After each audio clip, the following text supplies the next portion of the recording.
Mayhem is everywhere. I'm a cooler. I cool lots of things, but mostly ice and cans. You're driving to a tailgate, so you filled me up with ice and cans and threw me in your back seat. But I pop open, because you overfilled me with ice and cans.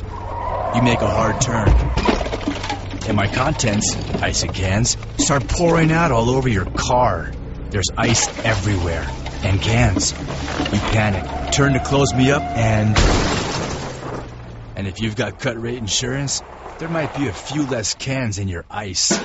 So get Allstate, where agents help keep you protected from mayhem. Like me. No one rewards safe drivers like Allstate. From safe driving discounts to bonus checks to shrinking deductibles. Call your agent today to get Allstate Safe Driver rewards. Not available in every state. Features are optional, subject to terms, conditions, and availability. Allstate Fire and Casualty Insurance Company and its affiliates, Northbrook, Illinois. You're listening to the best of Ruocco and Rothenberg on ESPNNewYork.com. You hear them every weekday beginning at noon, only on ESPN New York 98.7 FM. Let's get rolling. I know you want to do Jeter. I know you're in love with Derek Jeter. We have to start with the Jets. Can we please start with the Jets today? Can I just remind you that you are the person who in the past has told us that I want my kids to turn out to be just like Derek Jeter. Well, just because I want my kids to turn out like Derek Jeter doesn't mean we need to talk about my kids or Derek Jeter right off the bat. When you have, there's going to be time for Jeter, and I really I was feel at like Fenway, so I'll tell you about what that was like. And he'll give us a little behind the scenes. A dop of the cap to Derek Jeter, and you will dop your cap. I will dop my cap to Derek Jeter. But let's be honest here, okay? We did it on Friday. We spent 3 hours praising and fawning over Derek Jeter, and it was a great weekend. So. Right. Rightfully so. Okay. He deserved that Friday. After the Giants had their unbelievable win. Yeah, but Derek, we all know Derek was the heartbeat of Friday. Oh, boy. He was the heartbeat of Friday. He was the heartbeat of Friday. He was the cake. Is he the heartbeat of Monday? No. Today, Should we just become ESPN New York 98.7 FM, the Derek Jeter Network, or do we talk other things here? No, today feels like a whoa day for the Jets. More than anything else. It really does. It is a whoa day, Ryan. Honestly, I'm not a Jets fan, you're not a Jets fan, but you like them. You have to be concerned. Oh, yeah. You have to be incredibly concerned. First of all, we're going to get to Geno, and obviously that becomes the essential question. What happens with him moving forward? Can we just say this? For all the wizardry we acclaim Rex Ryan for on the defensive side of the ball, and he wasn't helped by his GM in the secondary at all this offseason. But what is one thing that a menacing defense is supposed to do? Supposed to turn you over. They don't do it. They never do it. Rex Ryan's defenses never do it. The Jets don't have a single interception this entire year, Dave. How can a defense be great if you don't fear them ripping the ball out of your hands? They're not a great defense. And you know what? Great defenses make stops at huge times. And you've seen this team over and over and over. And again, I'm not blaming the defense. But Detroit had the ball, up 7, 4 minutes to go, and the Jets never saw it again. Detroit ran out the clock. Every time you look at the Jets and you say, okay, we're back in the game. We need to stop. They give up a big play. Calvin Johnson played at 40% of what he is yesterday. He had 2 catches for 12 yards. Somebody from Cal, Jeremy something, had that. I never heard of the guy before yesterday. Caught this long touchdown pass. Golden Tate got a big day. Oh, he had a huge Eric day. Ebron, who we were waiting to have his coming out party, had his coming out party yesterday. If you're a Jets fan, you're 1-3. You look at the schedule. I don't know how you could feel positive about this team right now. Rex Ryan on the 1-3 hole. Well, it's a hole, man. I mean, there's no question. We're in a hole. There's no doubt. And it doesn't get any easier. So we got to just keep working and keep digging and find ways to, to get out. And just, it's all our focus on one opponent. After we look at this film and take the corrections off of this film, and then you move on.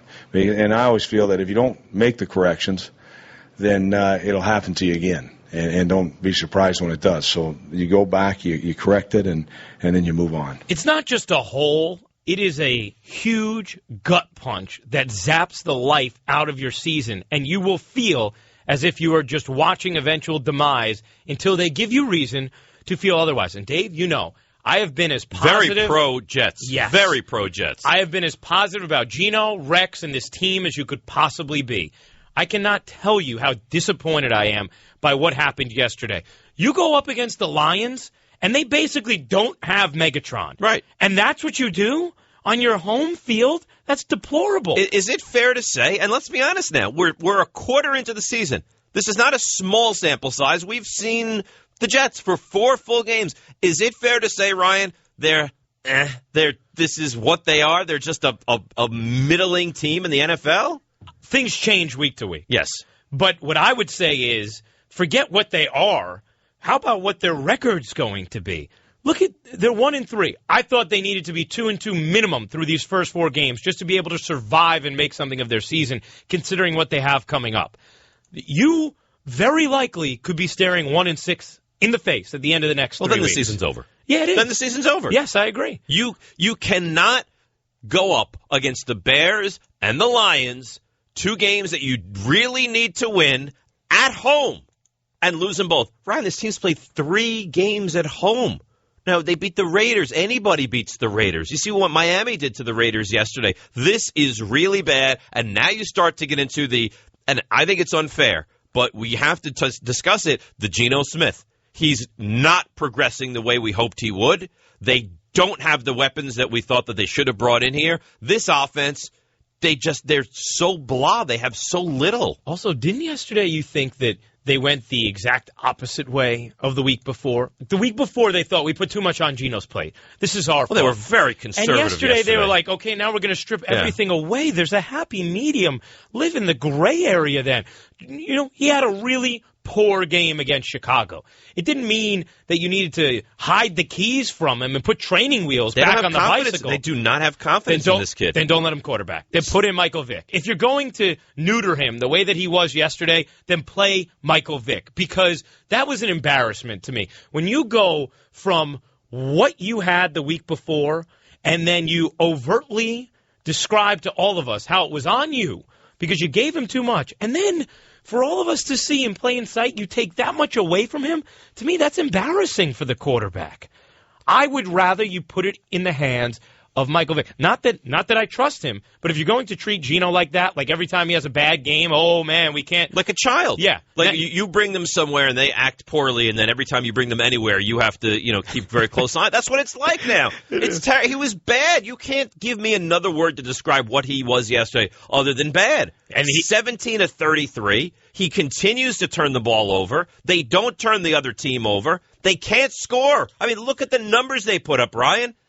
Right? I mean, they don't score in an age where every team, most every team that's very good in this league can put up 24 to 28 to 31 points any given week. They can't do it. They need to win games with this 1950s style 17-13 football in the 2014 era. How much time will coaches give Geno to improve? I mean, it's up to the coaches. I mean, the key thing is that they continue to see the improvement in me, and I see it in myself, but I'm not worried about that. The key thing is that we get wins, and today we didn't win. Last week we didn't win, so the improvements that I've made, don't mean much because we didn't win. Geno will be on the Michael K. Show today at 3:30. Ruocco and Rothenberg with you now every weekday from 11:58 to 1. Don't miss the 2 minutes. It's the best 2 minutes of the show. I mean, really, after that, you might as well go away. No. You don't want to send them away. Oh, okay. No, you want to promote them to be on listening to the show. So we want them here from 11:58 through 1 o'clock. Yes. Okay, all right. Yes. So 11:58 every day. By the way, how do you feel about...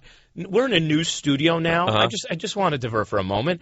We're closer now, aren't we? I think not. You mean physically closer, yeah. Or you and I have become closer because now this show is permanent? I think we've become closer over the last month anyway. Uh-huh. Like we text each other and stuff. Yes, I like it. But I'm saying, like, physically right now, like, if I reach out my hand, I'll touch your hand. I'm a little uncomfortable with that. Why? Because I just feel like... If you reach out your hand and you could possibly touch my hand, that makes you uncomfortable? Have you ever been to the movies? I just feel like, well, with you I have. Right. But I felt comfortable. But how about the people next to you at the movies? You could sit in their lap. You're close enough for that. That's true. Does that make you uncomfortable? No, depending on what they look like. You went to Fenway Park. You probably had all these Boston people, like, all over you yesterday. Yesterday, everybody was a Jeter person. Let me tell you. It was only he. he could unite the rivalry like that. All right? And Ian O'Connor has a great column about that on ESPNNewYork.com. I got a lot of tweets this weekend that said, can you please keep your boy Ruocco in check? Like, his Jeter love affair becomes a little bit much sometimes. No, it's so real, though. That's the beauty of it. I don't doubt that it's not real. It's very real. It's all encompassing. Well, he's gone now, Dave. All right, are you happy? He's gone. No, I'm not happy. I like Derek Jeter. You know what? Do you miss him already? Yeah, I do. I already miss him. I'm thinking about the team next year, and I'm thinking about how who am I going to really care about on that team outside of CeCe? Like, I love CeCe. He's a great guy, one of my favorite athletes I've ever covered. Outside of that, who do I feel connected to on that team? Promise me this. Are you willing to? I mean, we're 9 minutes into our first official show. Can you make a promise to me? I don't know. I got to hear what it is first. Promise me you and I are never going to have this topic of sports talk radio. Who's next in New York? I know. Do you promise? Because you know what the answer to the question is? There's nobody next. Yeah, and you know when someone's next. It just happens. It just happens organically. You can't assign somebody to that. But that's what I've heard. Eli Manning is next. Eli Manning is tremendous, and he's won 2 Super Bowls and MVPs and all that. He's not Derek Jeter. No, he's not. He's not. Henrik Lundqvist is wonderful, but it's hockey, and he's not. Right? I mean, and you're the biggest hockey fan there is. Love hockey. Well, Don is bigger, but I love hockey. But let's be honest, he's not Derek Jeter. Then you hear, I heard somebody earlier. How about Muhammad Wilkerson? I mean, please. Honestly, if Muhammad Wilkerson was sitting there, I would have no idea who he was. Oh, you would? I wouldn't. I would know that he played for the Jets, but I wouldn't know the difference between Wilkerson and Richardson and Copels or any of those guys. There is no heir apparent. No. There isn't. And there shouldn't be. That when you are unique, when you are somebody who's going to stand the test of time as a generational star of a city for 2 decades, you shouldn't be easily replaced. Otherwise, we probably anointed you incorrectly. Ruocco and Rothenberg with you on ESPN New York, 98.7 FM. Chris in Manhattan. All right, Chris, your Jets are 1-3. Who are you frustrated with today? John, I absolutely, I can't stand this man. And I'm seeing the same exact things. And I understand Geno Smith, but I knew what I was going to get with Geno Smith. I just don't. I mean, when Chris Carter comes out on Countdown and tells Chris Berman the Jets couldn't cover you? Wait, this dude just butt fumbled the offseason in free agency. I know we got to keep it real, and I don't know what type of time clock he's on, but I think he needs to remember this is New York City. Well, we're going to come out. He needs to be on the hot seat. Hey, this is the bottom line, Chris. This is the bottom line, and thank you for the call. When you look at the New York Jets and you saw their roster, you knew what they had to fix. And he fixed it a little bit at the wide receiver position. But here's the problem. You have $20 million in cap space that you haven't used. Your roster better be just delightful then. Otherwise, we're going to have a very obvious flaw and hole to look at and say, why didn't you do anything with that? Let me ask you the dumbest question in sports talk radio. Okay? Oh, I'm excited to hear what it is. Yeah, well, I love dumb. Trust me, I can do it. Going into the offseason, what 2 areas of concern did the Jets have? Receiver, corner. We're sitting here at the end of week 4. What 2 areas of concern did the Jets have? Well, I think they have more than 2. Okay, but what are the 2 biggest? Corner, receiver. They didn't address them Quarterback properly. is a big one, but maybe because of the receiver situation. But they didn't address them properly, they didn't. Ryan. Yeah, you could get Eric Decker, and by the way, you could have also spent shekels on James Jones or Hakeem Nicks or Emmanuel Sanders. Or Vontae Davis, the corner. I mean, there was a lot of guys. They didn't bring in. Dimitri Patterson was the big splash in the offseason for the Jets secondary. Bad. It's really bad. And that's why right now it doesn't feel like there are enough. I mean, you can't run out of people to put blame on. There are so many, and that's why it's easy for us all to attach it to Geno, but you also wonder, well, what is he working with? So when do you go to Michael Vick? I would ask you. I'm not looking for anybody else. I'm asking you, my partner, Ryan Ruocco, right here. We're doing the show 12/11 of our first ever launched show. When do you make that move? I would give Geno at most 1 more week. At most. So if Geno Smith goes into San Diego and it's another 27-17, Jets are close but not right there. Next week, home to Denver, 1-4. Michael Vick is your quarterback. Yes, absolutely. And that doesn't mean I don't believe that Geno can get there or that I have an amazing amount of confidence in Vick. But here's my bottom line. You absolutely cannot put this quarterback on training wheels and then have him go out there week after week. That can't happen. It's either got to be, Geno, we trust you, or we don't, and here's Michael. Bottom line, I cannot have a neutered quarterback taking snaps for my team when I need to score points. And by the way, it has nothing to do with me with the whole altercation with the fan. I don't care about that. You? No, that doesn't bother me. You know either. what? Honestly, look, if you're going to be an animal and yell things, really, I know that. Which I think you're deserving of doing. If you go to a game and your team stinks and you want to get on a guy, I have no problem. Look at you. No, really? Come on.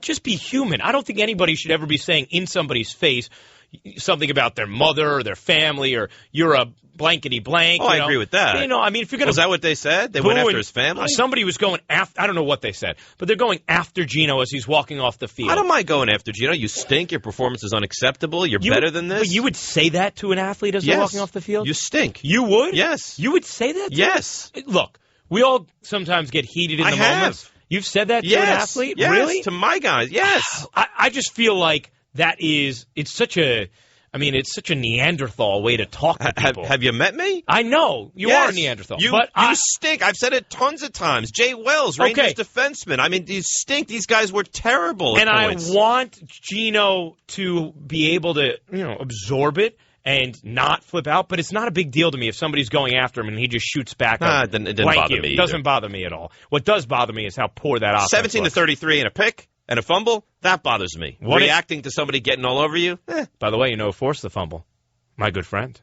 Everybody's your good friend. No, James Ahedebo. He actually is my good friend. Everybody is your good friend. I have a lot of friends. We should keep a checklist, Jeff, of names dropped from Ruocco during the week. I just want to let you know. The over-under would be... what do you think the over-under would be set at, Candelmo? It's establishing credibility, Rothenberg. But in this case, it's just giving my friend a proper shout-out because he came up with the sack forced fumble. Yeah. He deserves it. He's no Joe Panic, but still. That's right. Yeah. Joe Panic's playing Wednesday night on ESPN, playoff game against the Pittsburgh Pirates.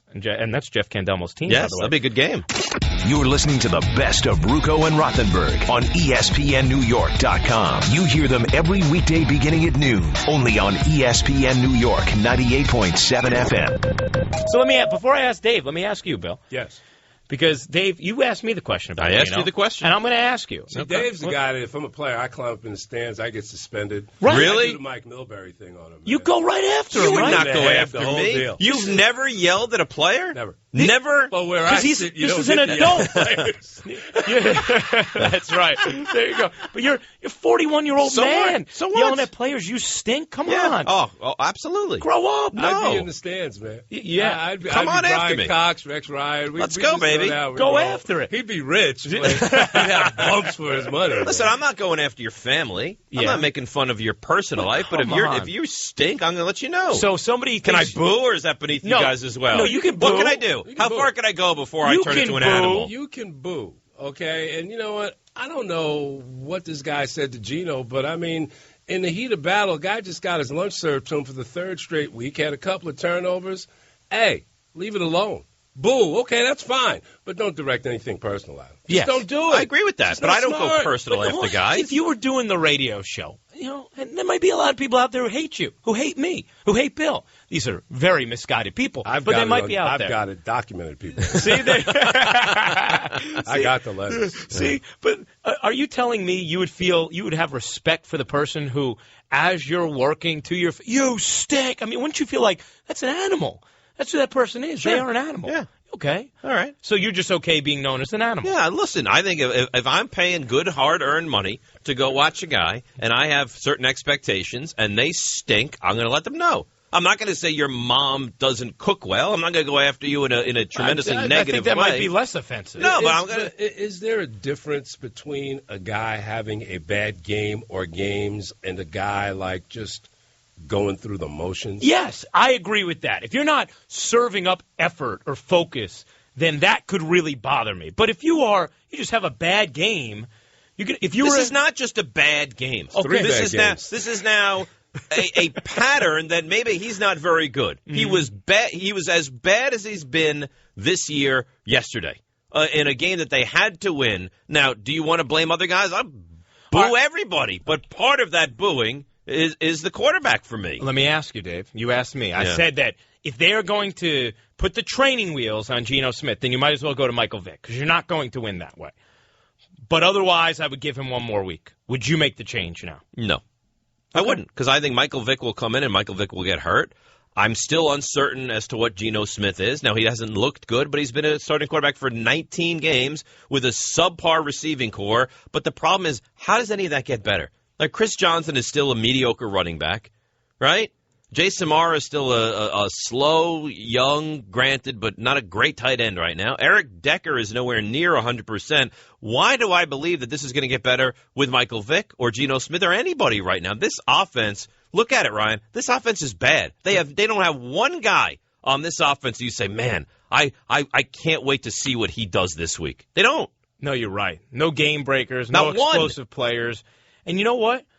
They have a good, solid defense, but they don't have an explosive enough defense either. They don't have a defense that gives that offense extra possessions to try and score. They don't turn you over, that's for sure. That's sort of essential if this team's going to Rex work. will let us know at the drop about how great this defense is. That's my calling card. I'm so great. I'm a brilliant defensive mind. Well, you know what? In big spots this year, that you led 21-3 against Green Bay. Now, I know Green Bay has one of the elite offenses in this league, but you lead a game by 18 points and you can't close it out. Is that not on the defense a little bit? Of course. That's absolutely true. As much as people are going to get on Geno for his performance yesterday, and they should. Or am I being mean? Am I allowed to say this? No, you're allowed to say this. It's different than a guy walking off the field and screaming in his face like an unharnessed animal. People on Twitter seem to agree with you. I'm a horrible human being. Our listeners are reasonable people. Kevin Stevens, back in the day with the Rangers, hated him. And you would just say it to his face. Well, I mean, I wasn't there. I was up in the blue seats where I would scream it down so everyone else could hear it. And I'm sure he didn't hear it. Yeah. But the same way that I give guys a hard time, I also applaud them when they're good. I have a story about this. You've never booed anybody? Yes, I've booed So why people. are you giving me a hard time? Because you're not talking about booing. You're talking about a guy walking off the field and you directly saying to him, you stink in another way. Yeah, I don't know. fine. Disney policy, you never know what that word. But yeah, that's what you're saying. Yeah, and I'm comfortable saying that I do that, and I will continue to. All right. Matt in New Jersey. Matt, you're on the Maserati of Morris County hotline. Yes, Ryan Ruocco. I called you after week one of when the Jets played the Raiders, and you were all positive that Geno Smith was going to be the next forthcoming of Joe Montana. No, come on now. I didn't say anything about Joe Montana. We can rip me, Matt, but let's be a little bit fair, okay? You're saying is 80% that he was going to be a great quarterback and everything. Let me. You know what? It's lying. hard to defend yourself. I know Ryan. We worked together. He never said he was going to be 80%. Really, just hang up on him. Okay. He never said he was going to be 80% of Joe Montana. But you have been very high on Geno. And he has a lot of the tools. I see the tools there, but his decision-making has not improved, and that concerns me. And some of it is probably also having to do with not having receivers who make plays for him. But he has absolutely, without question, disappointed me the last couple of weeks. Dave, you know me. I will have no problem admitting when I'm wrong about something. Sure. And I feel right now like I have been very wrong about this Jets team. I was encouraged by what I saw in week one. My confidence was not flattened by what I saw against the Packers. Right now, I don't feel good. I don't feel good at all. Jonathan in New Jersey. Jonathan, you're on with Ruocco and Rothenberg on the Maserati of Morris County hotline. Hey, guys. Great to be on. I called in yesterday and talked about how I was all, tired and stuff of Geno Smith, but now I'm going to sort of play devil's advocate in myself by sort of looking at Alex Smith and how he went from being just a terrible quarterback when he had defensive-minded head coaches, 2 or 3 of them, to once he finally got a quarterback mastermind to help coach him when he got Jim Harbaugh, who was able to make Rich Gannon an MVP.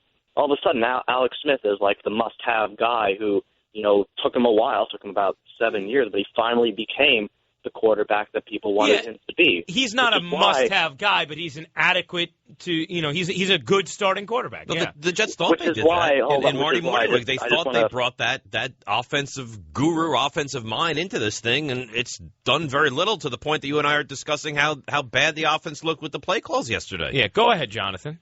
I'm sorry. So which is why I wanted to say, if in the event the Jets, have to part ways with Rex Ryan, whether it's because the offense continues to struggle or because, the defense lets them down towards the end of the season, which is why I really think the next direction John Idzik has to go with is he has to get either Darrell Bevell, a quarterback mastermind over in Seattle, or who I really think will be the great pickup, would be David Shaw, the head coach of Stanford. Well, Thanks very maybe, much. Jonathan. I mean, look, the point is those kind of conversations we're starting to have because it looks like when you look at the next 3 weeks. Rex is not going to be sitting here if things go as they look to be going, picking new offensive coordinators. It's not going to. And why if you're Darren Bevel, why would you ever leave Seattle to take the same position with the Jets? You wouldn't. No. You're listening to the best of Ruocco and Rothenberg on ESPNNewYork.com. You hear them every weekday beginning at noon, only on ESPN New York 98.7 FM. All right, we want to get to what the heck with all of you because there's a lot of people who have to vent what's gone on, over the weekend here on Monday. We like to do that through what the heck. But Dave, first, please tell us this story because I'm afraid to hear it, but I know I need to. It's not good. I don't know why, but Candelmo will love it the most. Bill will be shocked by it, and you will be horrified by it. Okay.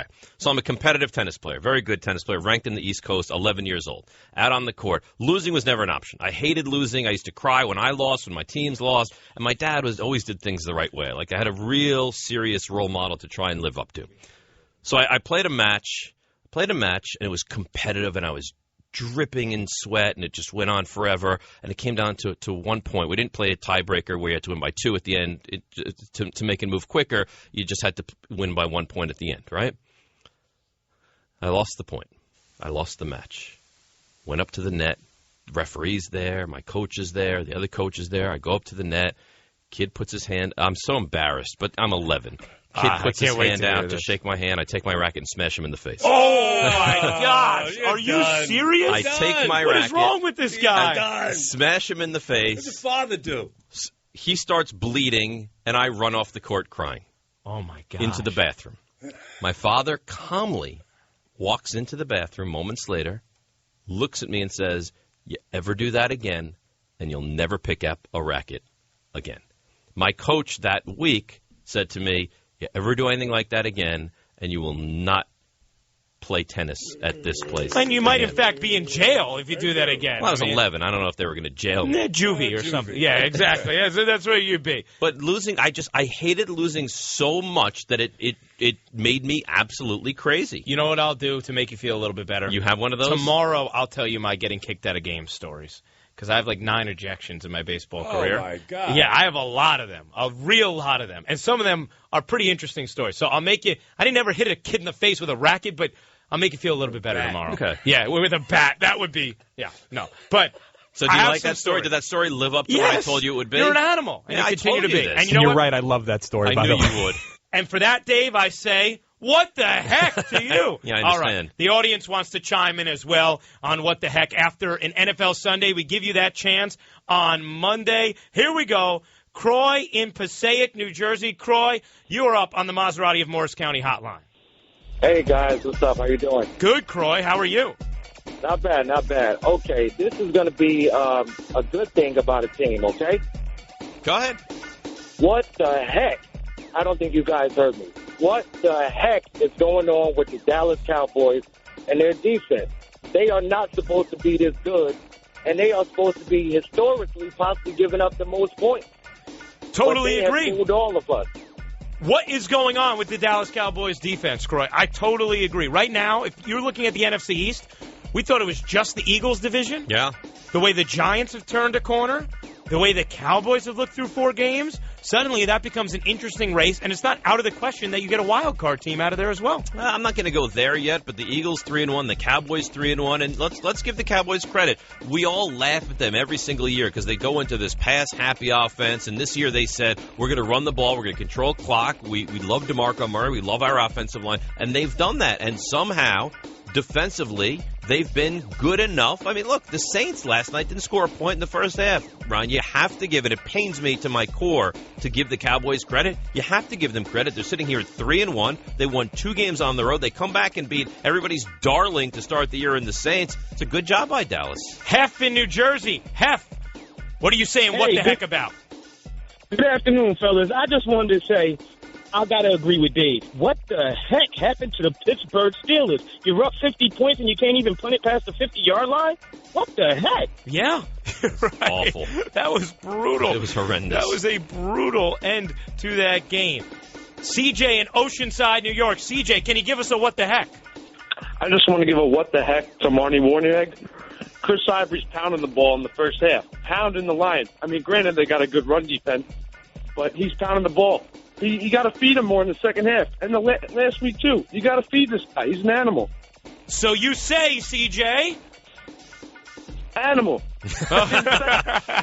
That's a great job. The on audience what will the heck. learn. Yeah, what you the tried. Heck. You set him I up. did. He missed it, and you gave it to him again, and he missed it yet again. We could have squeezed in one more. What the heck? We'll do this every Monday with you. But Dave, here's my thing. Yeah. Overall in the Jets, I am incredibly concerned. I think right now the more predictable path that they're on is one to basically blowing the whole thing up because the head coach won't survive a season that continues downward like this. The quarterback probably won't survive it. And the GM is going to be worthy of being questioned, at least, given all the money he has in cap room that he did not spend on obvious needs. Right now, that organization is in a very, very dangerous spot. They have to somehow find a way to buck expectations and win 2 of these next 3, which is going to be near impossible. How are they going to win 2 or 3? I don't know. They're not going to win 2 or 3. San Diego could be the best team in the AFC. Well, they're not the best team in the AFC, but the Jets are also not going to win in 2 of their next 3 games. If I told you right now I'm going to give you 1 of the next 3, would you take it?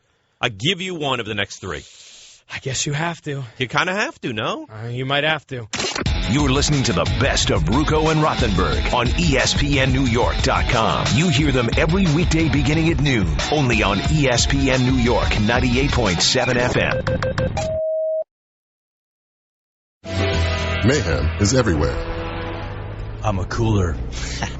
I cool lots of things, but mostly ice and cans. You're driving to a tailgate, so you filled me up with ice and cans and threw me in your back seat.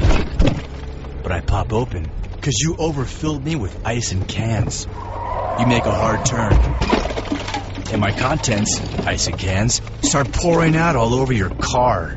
There's ice everywhere. And cans. You panic, turn to close me up, and if you've got cut rate insurance, there might be a few less cans in your ice. So get Allstate, where agents help keep you protected from mayhem. Like me. No one rewards safe drivers like Allstate. From safe driving discounts to bonus checks to shrinking deductibles. Call your agent today to get Allstate Safe Driver Rewards. Not available in every state. Features are optional, subject to terms, conditions, and availability. Allstate Fire and Casualty Insurance Company and its affiliates, Northbrook, Illinois. You're listening to the best of Ruocco and Rothenberg on ESPNNewYork.com. You hear them every weekday beginning at noon, only on ESPN New York 98.7 FM. You just tweeted out that I have a problem with you booing athletes. You do? No, I have a problem with you saying to their face, you stink. That's true. That's unbecoming. Okay. Yeah, you're booing. So the booing is fine. The booing I get. You stink, it crosses the line. I think so. But isn't that just verbal? Isn't that just like a stronger boo to say you stink? Yeah, but there's strength in numbers. Like if I'm booing you, I'm saying you stink. But if I'm booed by a group, I think it hurts less than if somebody comes up to me and says, you're really terrible. You really are awful. So if someone sat there and booed you, you'd be like, oh, you know what, that's okay. Yeah. But if they said, Ryan, you are really terrible, that crosses the line? I think that would. Jeff, do we have somebody who we could just put there to boo us during the show and see how it feels? I think that bring somebody up just to boo. It just might be appropriate. Keep them low, like a hiss, Jeff. Can I tell you about my I don't really regret basically anything in my life. There's one thing I can really think of that I regret. One moment. And being a fan moment. Yeah, I mean in life in general, but yeah, in general, I mean, you regret one moment in your life. Yeah, and it has to You've do had with a good life. I agree. Yeah, it has to do with being a fan. It was Game 1 of the 2000 World Series, and Derek Jeter struck out in extra innings, or in the ninth after they had tied it. I'm the big, You didn't boo Jeter. You booed Jeter? I didn't boo. I'm embarrassed to even say it on the airwaves. What did you do? I was 12 years old. What did you do? I yelled, "You stink, Jeter." See? This doesn't bother me, them booing in the background. This doesn't hurt me at all. I feel nothing when they're booing. Yell awful things at us. Now, if they said something more direct, that would have hurt me. But that felt fine.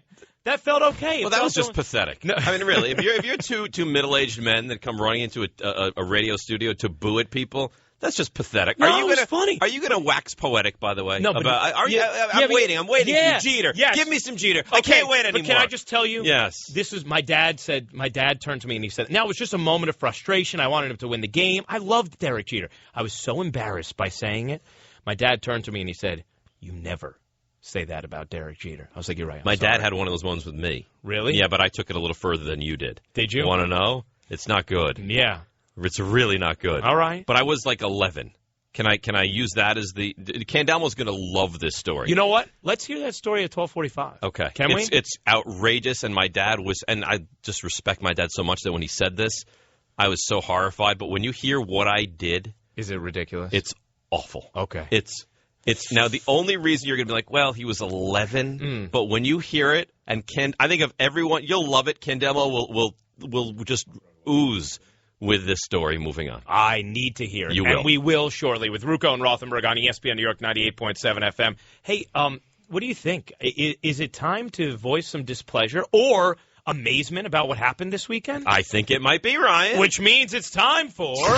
It's time for What the Heck? What the heck? Oh, I'm sorry. Did I break your concentration? Where we reflect on all the moments from the past weekend that made you say, What the heck are you talking about? I would first like to say this is going to be a positive version of this. Because remember, these aren't all negative what the heck. Sometimes it's what the heck? In amazement, in support, in love. And I want to say, what the heck to the Boston Red Sox for putting on such a spectacular ceremony yesterday for the captain, Derek Jeter. It was amazing to see the rivalry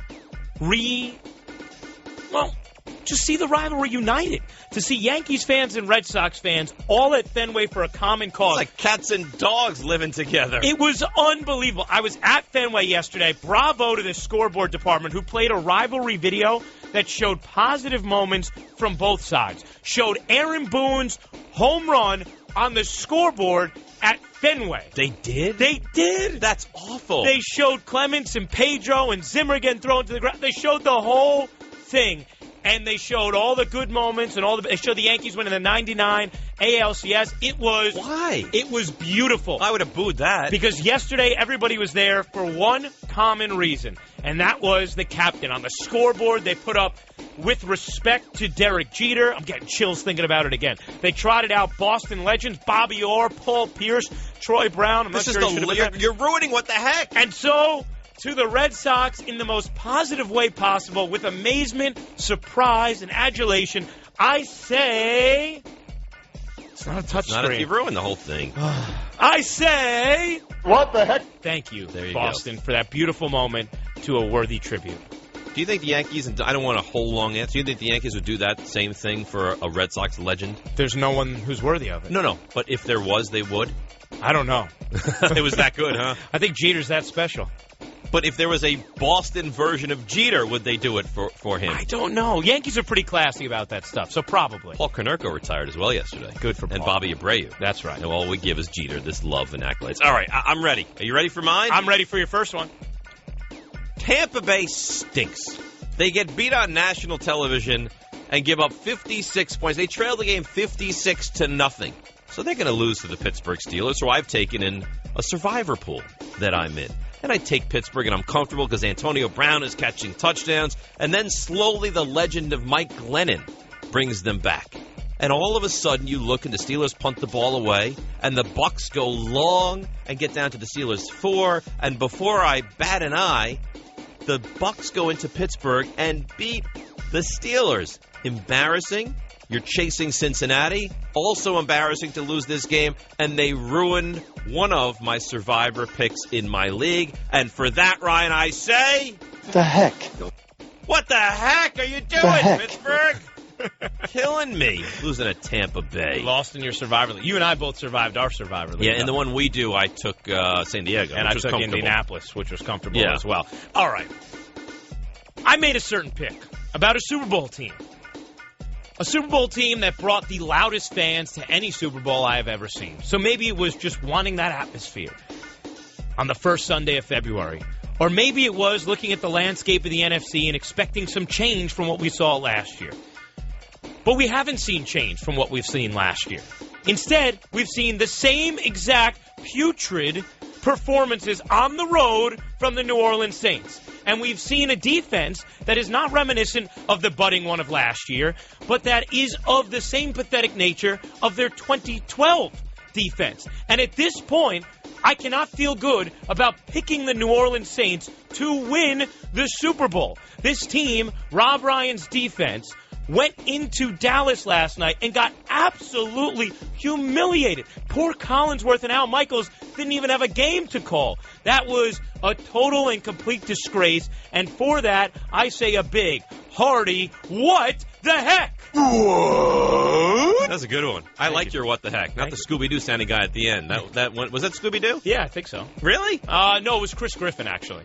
Oh, sounds much like Scooby-Doo. You know Scooby-Doo, yes? Yes. And Scrappy? What do you think I am that I don't know make Scooby-Doo? Sure. Velma? I know the whole crew. Okay. Yeah, I watched the show. What do you think?